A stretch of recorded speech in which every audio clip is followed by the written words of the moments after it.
First and foremost, we'll be starting off with a few exercises as part of warm-up. Before we start, there are a few safety precautions that you should take note of. Ensure that you have an open space where you can move your body around. No sharp or large objects should be obstructing you. Be sure to be attired appropriately. Dress light and avoid wearing long sleeves or long pants when the weather's too warm. For the first exercise for our warm-ups, we'll be starting off with some head rotations. Ensure that your shoulders and neck muscles are relaxed as you rotate your head. Keep your shoulders down and rotate your head in a circular motion to the right for 8 to 10 times and repeat the same for the left side.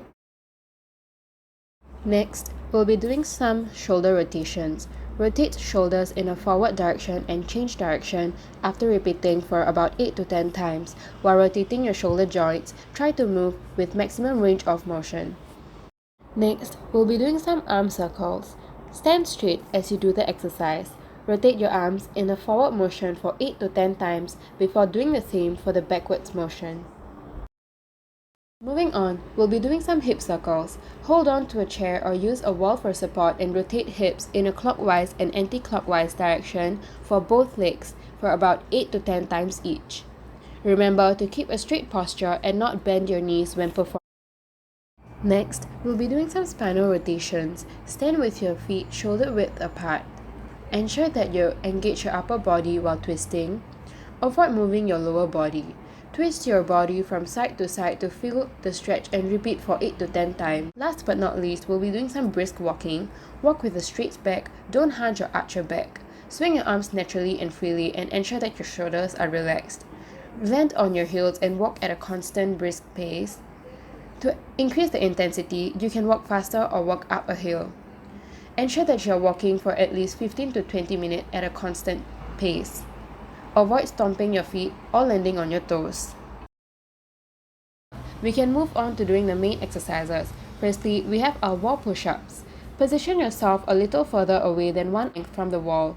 Place your palms on the wall and bend your arms to a 90-degree angle before pushing back to the starting position. Avoid flaring your elbows and keep your elbows close to your body. Do a total of 3 sets of 8 reps.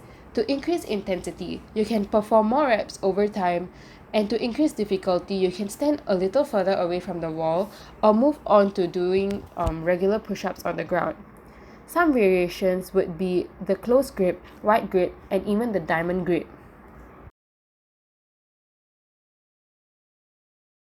Secondly, we have soccer toe touches. Use your left foot to kick the ball to the right and use your right foot to kick the ball to the left. This will help train your balance and coordination skills. To increase the difficulty level, you can move with the ball as you walk or move with the ball in different directions. Perform this exercise for 2 minutes with rest in between of 3 to 5 sets. For the third exercise, we have chest squat with the ball. Stand shoulder width apart while holding the ball. Sit down in a controlled manner and stand back up. Do a total of 3 sets of 10 reps. If you are tired, you can just sit down on the chair and take rest for a few seconds before resuming. You are allowed to use a medicine ball, a soccer ball, or even water bottles work. For the last exercise, we have throw and catch. Take some time out of your day to play with your grandchildren or any of your family members or friends. You can use a light beach ball or a soccer ball to play. Throw the ball in a pushing motion towards your friend. Play for about 10 to 15 minutes.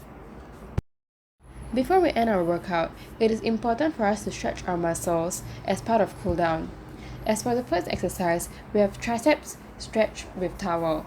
Grab a towel or a t-shirt with your right hand above your head and your right elbow facing the ceiling. Your left hand has to reach the other end of the towel from behind your back. To increase the stretch, you can reduce the distance between the both ends of the towels and aim to connect both of your palms. Stretch to a point of discomfort and do not stretch to a point of pain. We will now be doing the calf stretch. Stand facing a wall and put both your hands against the wall. Bend your right leg and straighten your left leg. Try to keep the heels of the back of your feet planted to the ground and repeat for the other leg. Hold the position for at least 8 seconds. Next, we'll be doing some quads stretching. Using a chair or a wall for support, stand on your right foot. Use your left hand to pull your bent left foot and hold the position for about 8 seconds per leg. Next, we have toe touches. Sit on the floor with your back straight and reach for your toes as you bend forward. Hold the position for 8 seconds and do not bounce or attempt ballistic stretching as you may injure yourself. Next, we have our child's pose. Lay down on the mat with both shins touching the floor. Completely relax your upper back and try to get your head to touch the floor.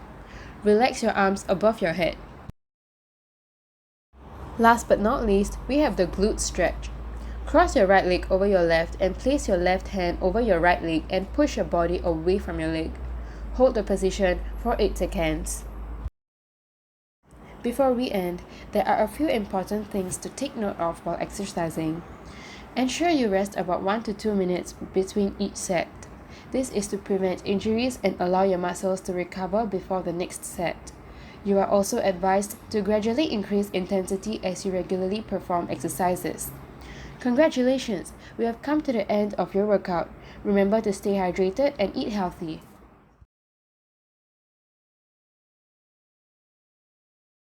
Standing lunge stretch.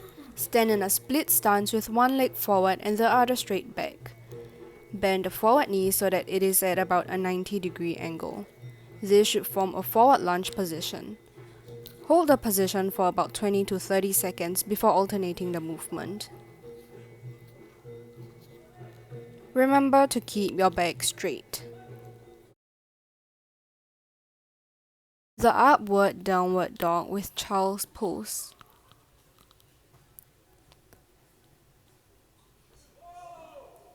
Start by doing the upward dog pose, then the downward dog by straightening your arms and simultaneously lifting your body and legs up. Get into the child's pose by lowering your knees back down to the floor. Repeat this exercise for a few minutes.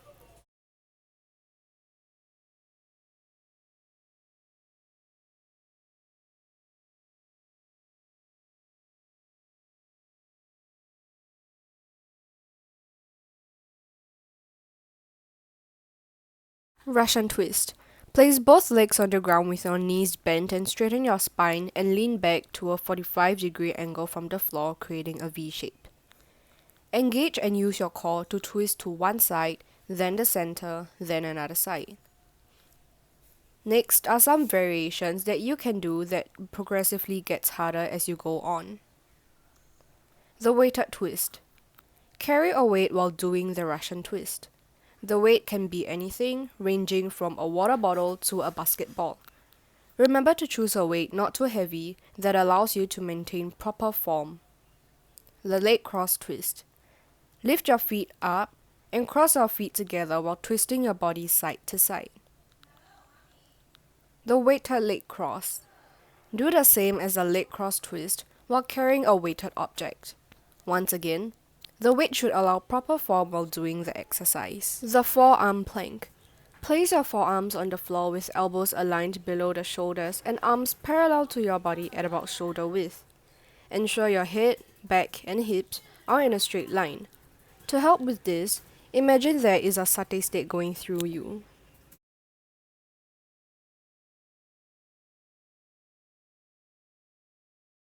Some common errors are firstly, don't break or lower your back.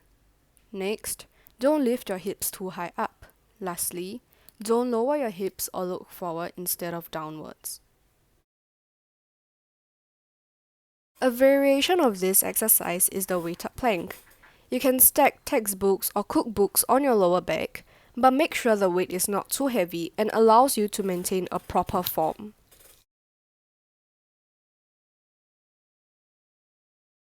Side planks. Lie on your side with one leg stacked on top of the other and prop your body up while keeping your feet stacked. Ensure your head, shoulders, and hips are in a straight line. To make it easier, you can place both legs on the ground.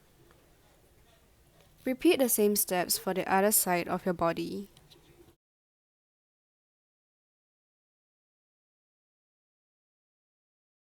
Is walnut crusher squat.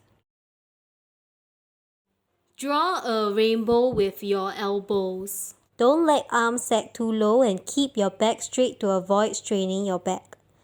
Engage your core to keep your spine straight and pull your shoulders back to work your upper back.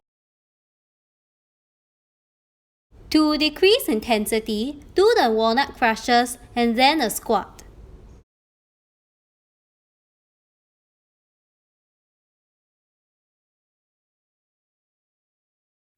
To increase intensity, do walnut crushes squat pulses. The next exercise is skydivers. This works the upper back, core, lower back, and glutes. Engage your core and glutes. Do not let your back take all the pressure. Squeeze your shoulders together and imagine you are crushing an apple with your shoulders. Allow arms and legs to rest on the floor briefly in between each rep. Maintain a neutral hip position to prevent neck strain. To decrease intensity, lift arms and legs separately.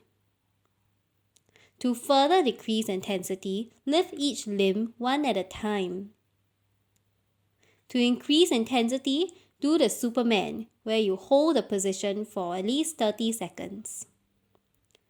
To further increase intensity, do swimmers, where you alternately lift arms and legs continuously. The next exercise is cobra push-up.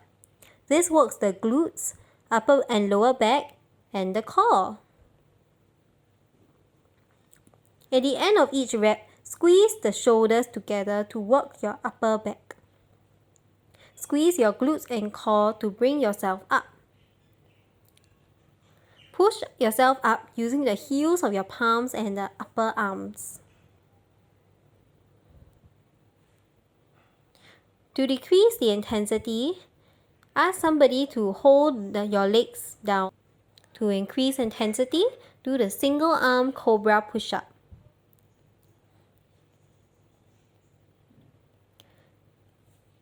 To further increase intensity, do a half cobra, half push-up. First, do a cobra push-up, then go into a plank position. Slowly lower yourself downwards and repeat.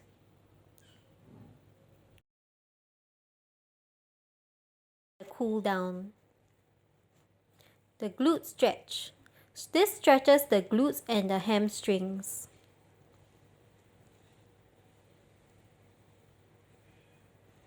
Do it for both legs. The towel hamstring stretch, which stretches the hamstrings. Do it for both legs as well. Hold for 30 seconds at a time. Lastly, the back flexion stretch, which stretches the upper and lower back. Hold the position for 30 seconds. Then stretch your body out and repeat.